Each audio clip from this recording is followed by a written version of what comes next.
This is the open beta for Mortal Shell. When any game is very clearly taking influences from the Dark Souls series, I'm pretty much immediately on board to try it out, because that's pretty much my favorite series, so seeing other developers sort of have their own interpretations of it is always fun. Now, occasionally we do get some kind of designed by committee, ironically soulless versions, like Lords of the Fallen was, where it's just like, this is a popular thing, so let's make it exactly the same without really realizing what makes it special. But a lot of the times that's not really the case anymore, and when you see developers, especially smaller developers like the guys behind this, creating a game that is very much influenced by that, it is exactly as it sounds. It is influenced by that series. They are people that love the series and want to sort of create their own spin on those sorts of mechanics and do something new, and I'm always in favor of something like that, and that seems to be exactly what we have here with Mortal Shell. The overall gameplay loop will be very familiar to you if you've played a Souls game, although there are a significant number of differences as well that make this pretty, well, different. And one of the main things is the mechanic that the game is actually named after, that being the whole Mortal Shell idea. In actuality, you are not any of these characters that you're seeing, but you're actually a sort of blank, a sort of strange being that looks kind of like the alien from the beginning of Prometheus. And you can take possession of various shells that you find throughout the world, characters that you can sort of wear like a suit and use. It's a bit grim, but it's really neat. And every character has different stats, they pretty much all work differently. There are only 2 shells available in this beta, so I can only say what those 2 are like, but they are fairly different in terms of how they act. Even basic things like their dodges work differently. And each individual shell also has sort of like a skill tree as part of its level up system, you could say, that is completely different from the rest, and they're all separate. So that's pretty neat. And in fact, when you have your health depleted, you will just get knocked out of your shell the first time and become this strange creature again, and if you're able to either kill the enemies or just distract them long enough to actually climb back into your shell, you can sort of get like a second chance, as it were, which is sort of neat. The other really interesting mechanic, and I think even though the game is named after the whole Mortal Shell idea, I think that really the defining mechanic of the game is going to be this one, which is the one you're seeing right here, which is the Harden mechanic. So you can basically become Metapod for a minute and harden yourself into like a statue. And this is sort of like an invincibility button, you could say, although it has a lot of conditions to it. And it's a really neat feature because of how flexible it is. So if you just hold the left trigger on controller, you will just turn into a statue. You'll harden into stone. And it breaks as soon as something hits you, but it does prevent that damage completely. It even, from what I can tell, prevents status effects. So if like a poisonous enemy hits you and you block it by hardening, you will not get poisoned or take any damage. So it's very powerful. It's on a cooldown though, so obviously you can't just spam it.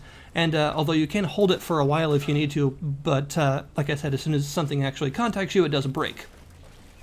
And the really cool thing about this is there is no animation to it, which means you can do it like whenever you want. You can do it in the middle of a dodge, in the middle of using an item. You can even do it in mid-attack if you want to, because your character doesn't have to go through any sort of animation to do it. It just sort of happens as soon as you hit the button. And that is what really makes it so flexible. This is what allows you to utilize it in all sorts of different ways in the combat. You don't even necessarily have to use it defensively. You can actually use it to add a bunch of weight to your melee hits if you want to. If you use it like right before a hit connects, you can use it offensively like that instead. You can even just like pulse it in the middle of an attack animation if you and the enemy are gonna like hit each other at the same time, which will add a bunch of weight to your hit and make sure that it connects and make sure the enemy gets deflected. It's a really super neat mechanic, and like I said, even though the game is named after the whole Mortal Shell idea, I feel like this Harden thing is actually the more interesting mechanic just because of how flexible it is and how many ways you can use it.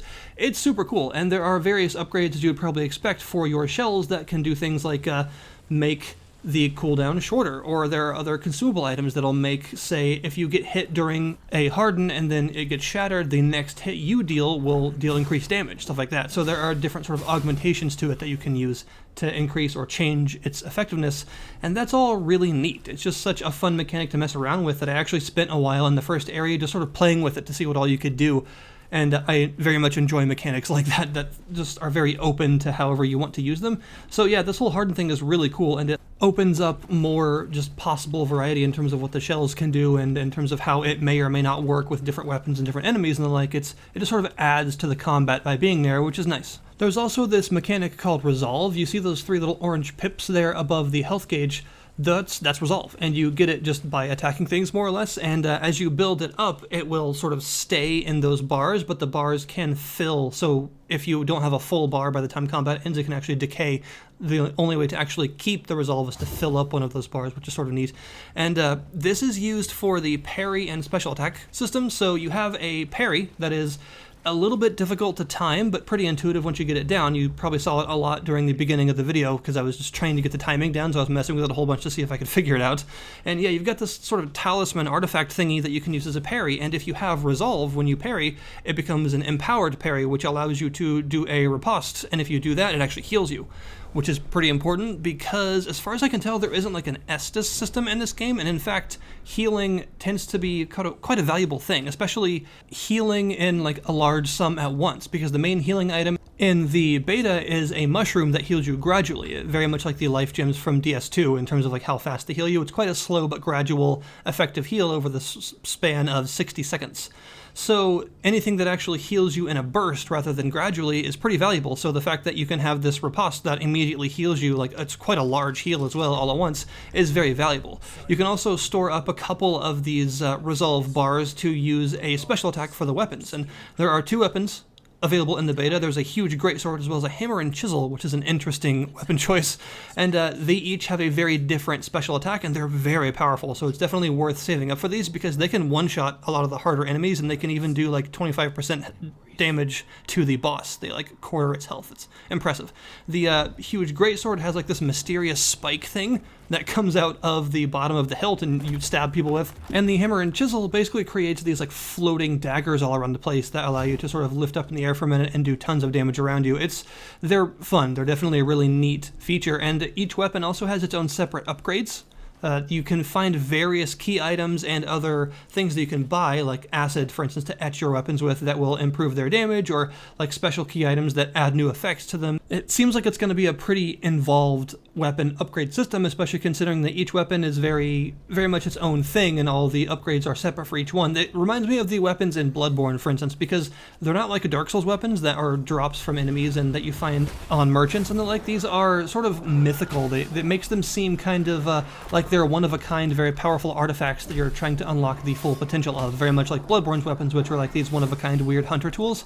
This is a similar kind of concept, with each of these weapons being, very much like a one-of-a-kind, almost mythical artifact that you're trying to understand how best to use. As far as the currency system works, you have 2. You have tar, which are very much the souls of the game. You get them mostly from killing enemies, and various consumables give them to you, and if you die, you have to go back to where you died to retrieve them. Very familiar concept. And you also have glimpses, which are kind of interesting. These, actually, you don't lose when you die, and they are mostly dropped by harder enemies than the like. It seems like just about any enemy has a chance to drop them, but the harder enemies seem to drop them more often, and in fact, the boss at the end of the beta actually dropped 5, which seemed like quite a bit from one enemy.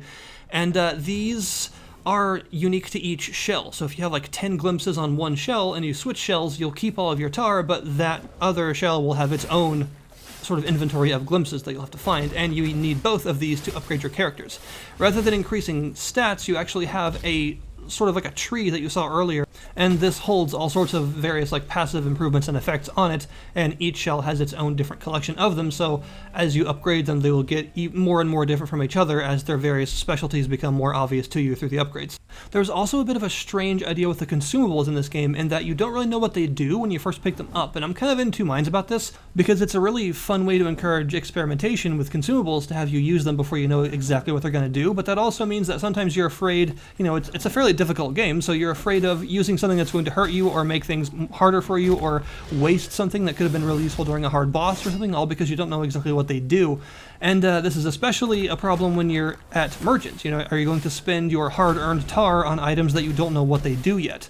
Which kind of makes the whole thing a little bit strange. So I think it's a fun idea, but I would like to see it done in a little bit of a different way. The way that it works now is you don't know what an item does when you first pick it up most of the time, and the first time you use it, it will reveal what it actually does, and then you'll raise your familiarity with the item. And different items have separate familiarity gauges that raise at different rates, so some you'll have to use like 8 times, some only 2. And when the familiarity gauge maxes out, you'll get like some extra lore about the item, which is a really cool system. I actually like that a lot. But I feel like it would be nice if items had just a hint of what they did before you use them. So, for instance, when you picked up that mushroom that heals you over time, maybe it would just say, like, gradually restores some HP or something very simple. It doesn't give you the exact numbers of how much or for how long. It just gives you a glimpse of what it does in general. And then when you actually use it and raise your familiarity with it, then the actual numerical values of its effect will be more obvious. Because I'm just not personally 100% sure that very difficult game where death means losing all of your tar souls and everything really gels well with have all these random consumables that you don't know what they do and you have to experiment with them to find out. I'm just not sure if those two mechanics like meet halfway so well, because I kind of think that, high difficulty sort of discourages experimentation a little bit. So I would like to see maybe some of these items have just a clue, a hint of what they do before you use them or before you buy them, so that you don't quite feel so in the dark as to what you're about to have happen, but the familiarity system still stays in place and is useful and interesting. So that's just sort of how I feel about it, though. I'm just not 100% sure about the whole you don't know what every consumable does until you at least try it once sort of thing, because you never know. You might like screw your run over or something, or make things really hard, or waste something super valuable, and you don't really know until it happens. And I'm not 100% sure if I like that mechanic exactly as it is now, but I think it's a really neat thing to try at least, and I think that maybe with a little bit of a tweak, in my case, I would really like it a lot. As far as beta feedback goes, there is one other thing that I would like to mention, and that's the fact that some of the animations are a little bit weird. The animation quality overall is really good, but some of them are a little bit slower than it seems like they would be. For instance, this game goes with the whole tap the dodge button once to dash, and then double tap it to roll. And the way a lot of games do that is if you double tap it to roll, it cancels the dash animation and immediately goes into the roll, so that the roll comes out like right when you think it does. But this game, it makes you play out the dash animation first, even if you double tap it really quickly, so the roll comes out just slightly later than you think it would, and it makes the overall combat feel just slightly less responsive than it could. The combat feels good, don't get me wrong, but I think there are a couple of animation things, especially when it comes to this dash idea and the wind up and wind down of weapon attacks, that all just last a little bit longer than I feel like they should to give that really nice responsive visceral combat that the game seems to be going for. So I think maybe just slight, and I mean like really slight tweaks to some of these things could like drastically improve the way that it feels.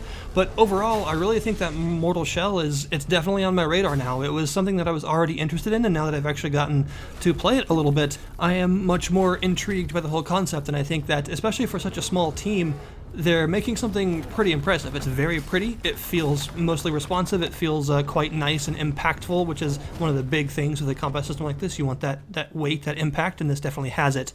And I like the Bond Lady, I like the Tar Souls, I like the whole thing. I also just really like the grim nature of the whole thing, with you being this sort of weird, disembodied being, and the whole world is quite dark as well, which is, familiar if you're used to this genre, but hey, there it is. So that is my current impressions of the whole Mortal Shell open beta thing.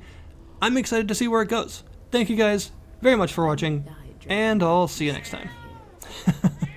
Wow.